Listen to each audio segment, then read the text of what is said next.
तो दोस्तों बजाज ऑटो ने अपने क्वार्टर फोर के नंबर को डिस्क्लोज कर दिया है। तो चलिए देखते हैं क्या है क्वार्टर फोर के नंबर। लेकिन उससे पहले बता दूं, कंपनी की ओर से डिविडेंड की भी अनाउंसमेंट की गई इस क्वार्टर में। 210 रुपये प्रति शेयर के हिसाब से कंपनी आपको डिविडेंड देने जा रही है। चलिए कंपनी के नंबर देख लेते हैं। मैं आपको बेसिकली कंपनी के स्टैंडअलोन नंबर बता रहा हूँ, क्योंकि मार्केट के जो एक्सपेक्टेशन है कंपनी के स्टैंडअलोन नंबर के ऊपर ही है, तो यही देख लेते हैं।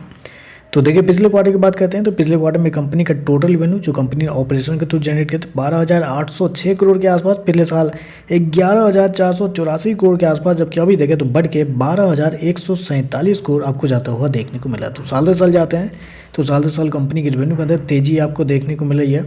लगभग बोल सकते हैं आप 6% के आसपास का जंप है कंपनी के रेवेन्यू के अंदर साल दर साल। जबकि क्वार्टरली बेस पे जाते हैं तो क्वार्टरली बेस पे कंपनी के रेवेन्यू के अंदर एक हल्की सी गिरावट आपको देखने को मिली। 4 से 5% के आसपास की गिरावट आपको देखने को मिली। लेकिन बेसिकली ऑटो सेक्टर की कंपनी है, तो आपको क्या करना है, आपको साल दर साल चेक करना है। साल दर साल देखें तो कंपनी का रेवेन्यू आपको बढ़ता हुआ देखने को मिल रहा है। कंपनी शो किया है 12,147 करोड़ के आसपास का रेवेन्यू, जबकि मेरे पास बहुत सारे मार्केट रिपोर्ट है कंपनी के रेवेन्यू को लेकर, जिसमें कम से कम जो बताया गया था 11,800 करोड़ के आसपास। मैक्सिमम जो बताया गया था वो बताया गया था आपका 12,200 करोड़ के आसपास। तो इस बीच में मार्केट का मानना था कि कंपनी के रेवेन्यू आपको आते हुए देखने को मिल सकते हैं।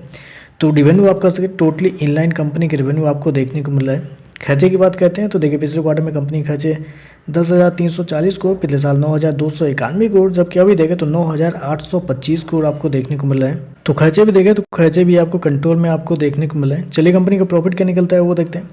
तो देखिए पिछले क्वार्टर में कंपनी 2,108 करोड़ के प्रॉफिट में थी, पिछले साल 1,936 करोड़ के आसपास, जबकि अभी देखें तो बढ़ के 2,049 करोड़ आपको जाता हुआ देखने को मिला। तो साल दर साल जाते हैं तो साल दर साल कंपनी के प्रॉफिट के अंदर भी लगभग 6% के आसपास की तेजी आपको देखने को मिली। जबकि क्वार्टरली बेस पे जाते हैं तो यहाँ पे 2% के आसपास की गिरावट आपको देखने को मिल रही है।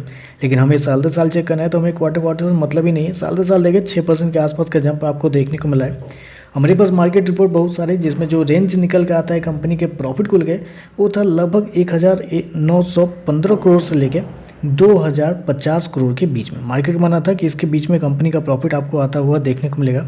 और कंपनी का प्रॉफिट 2,050 करोड़ ये तो आप कर सकते हैं। यहाँ पे भी कंपनी का जो प्रॉफिट है लगभग इनलाइन आपको देखने को मिल रहा है। और कंपनी के मार्जिन की बात करते हैं तो पिछले साल कंपनी का मार्जिन 16.85% था, जबकि इस क्वार्टर में देखते हैं तो कंपनी का मार्जिन 16.86% आपको जाता हुआ देखने को मिला। तो मार्जिन भी देखें तो मार्जिन भी कंपनी का साल दर साल स्टेबल आपको देखने को मिल रहा है। चलिए कंपनी का ईपीएस क्या है वो देखते हैं। तो देखिए पिछले क्वार्टर में 75 रुपये का ईपीएस था, पिछले साल 68 रुपये के आसपास, जबकि अभी देखें तो 73 रुपये के आसपास आपको देखने को मिल रहा है। ऐसे में जिस प्राइस पे शेयर आपको देखने को मिला है, जो कि है 8899 शेयर का प्राइस आज आपको देखने को मिला है। इस पर अगर करंट पी निकालते हैं तो 30 के पी पे 30 से 31 के पी पे शेयर आपको ट्रेड करता हुआ देखने को मिला। तो पी भी देखें तो आपको कंफर्टेबली आपको देखने को मिला। तो ओवरऑल देखें नंबर अच्छे देखने को मिले, लेकिन टोटली इनलाइन कंपनी के नंबर आपको देखने को मिले। रेवेन्यू प्रॉफिट दोनों देखें जितना मार्केट की उम्मीद थी एग्जैक्टली उतना ही आता हुआ देखने को मिला है। तो चलिए बस आज के लिए बस इतना है। वीडियो पसंद आए तो लाइक कीजिएगा, साथ में साथ चैनल को सब्सक्राइब जो कीजिएगा। धन्यवाद।